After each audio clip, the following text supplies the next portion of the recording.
So, good morning. I am Monteson from Crystal Lake College, and today I will be discussing my CO1 assessment for our subject Seamanship for Laboratory, which is given by our instructor, Chief Officer Alde Reyes. So, we were given a task, and the content that was given to me, or the proper shipping name that was given to me, is ethyl dichlorosilane. So, we are asked to make a checklist and marking and labeling of the packaging. So for the first one, we are asked to find the UN number, which is found in the index volume 2. So here we can find our UN number. This is our proper shipping name, which is ethyl dichlorosilane. So this is the MP or marine pollutant, which is ethyl dichlorosilane is not a marine pollutant. And then this one is the class or division number, and then this one is the UN number, which is our UN number for ethyl dichlorosilane is 1183. So next, we can also find our proper shipping name in the index, which is the ethyl dichlorosilane. And then for the next one, the next item for us to find is the class or division, which is also found in the index part or in the DGL. So it's still here, 4.3. That is our class or division number. So next is to find the marking and labeling symbol as per 3.1. So the our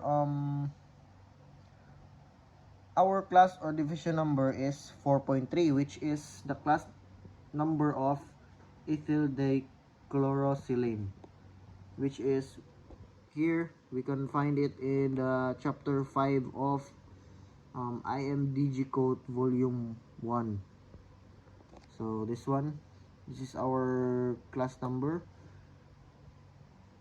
And then class 4.3 is substances which in contact with water emit flammable gases.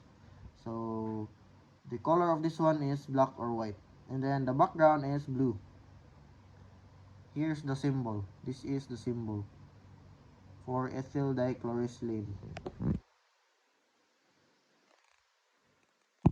So for item number 2, we are asked to give the packaging requirements, which is found in the IMDG code volume 1 chapter 4 page 190. This is the packing instruction of the ethyl dichlorosilane, because the packing number of the or the packing instruction of the said content ethyl dichlorosilane is P401. So it is found in the DGL in volume 2. So for my packaging requirements is the pressure receptacles, provided that the general provisions of 4.1.3.6 are met. So this is my packaging requirements.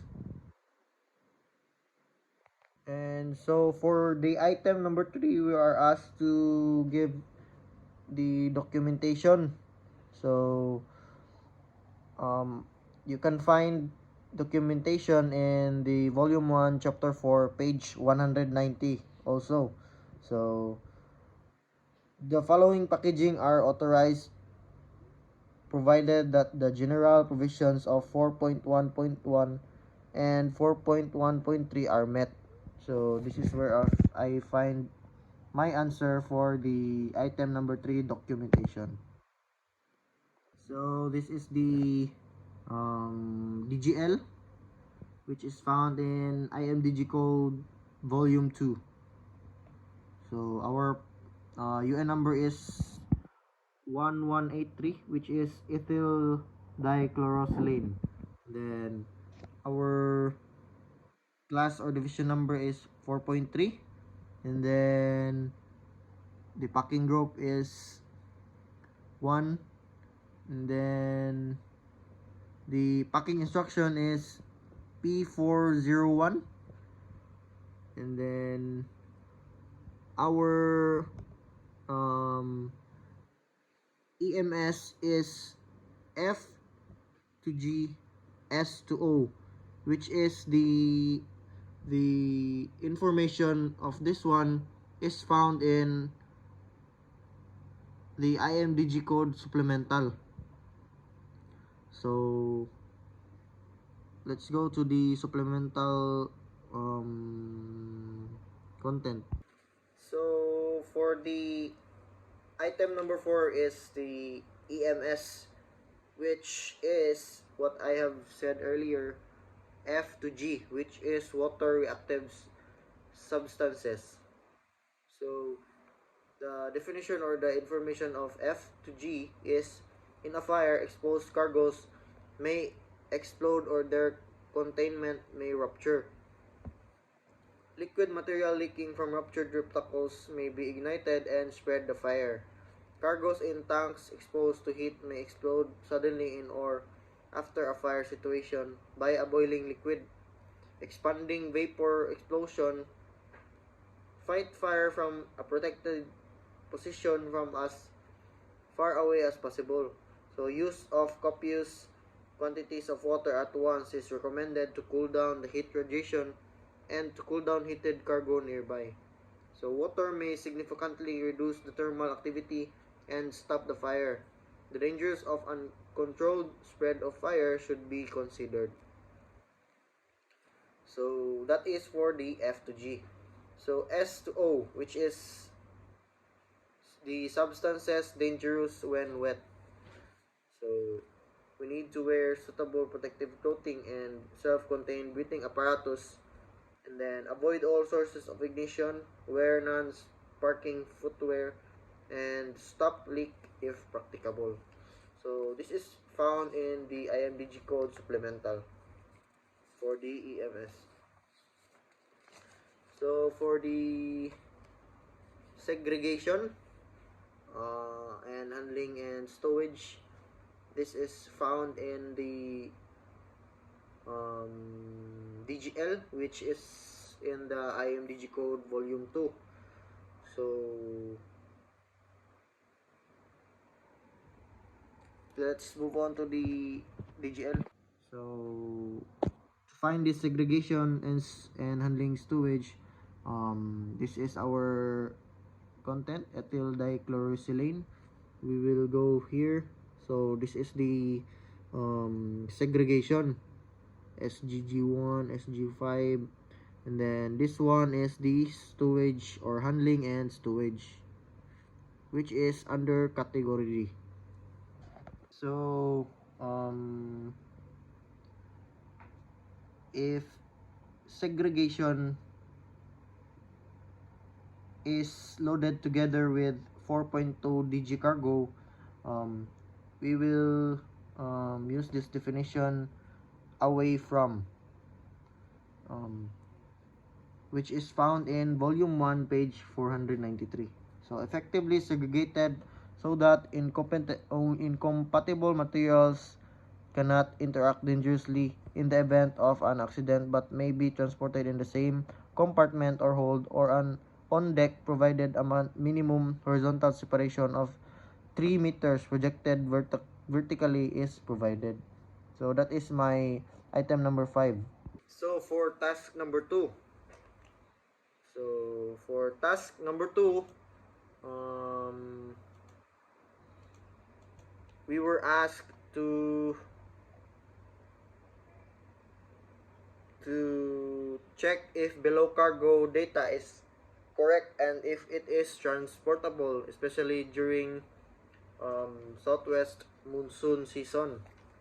So the contents or the iron ore fines test certificate cargo data is the moisture content is 20.5%. In the flow moisture point is 22.35%. So we need to get the TML. So in order to get the TML, we need to multiply FMP by 90% or 0.9. So multiply FMP, which is 22.35%, multiplied by 0.9 is equals to 20.115%. So in order to safely transport the cargo, it should be the TML should be higher than the moisture content, but the moisture content is 20.5 and then the calculated TML is 20.115 or 115, which is lower than the moisture content.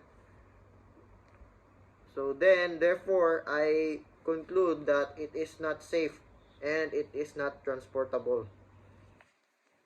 Then for task 2 2.2, we are asked to check the transportable limit or TML above cargo based on the test certificate data.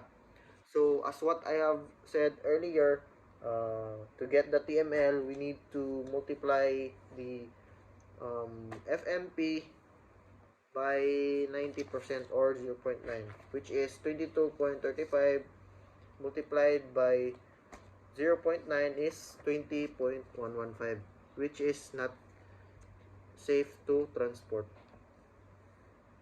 So for the last task, which is task number 3, we are asked to discuss the items to be monitored during handling Group A bulk cargo as per IMSBC code. So for task number 3, first is when on the ship surface and within the barges. So that is we need to check that one. And then for number 2 is splatter within the hole during the initial loading. And then for the last one is clay-like appearance of the cargo. So that is all for my C1 assessment. Thank you.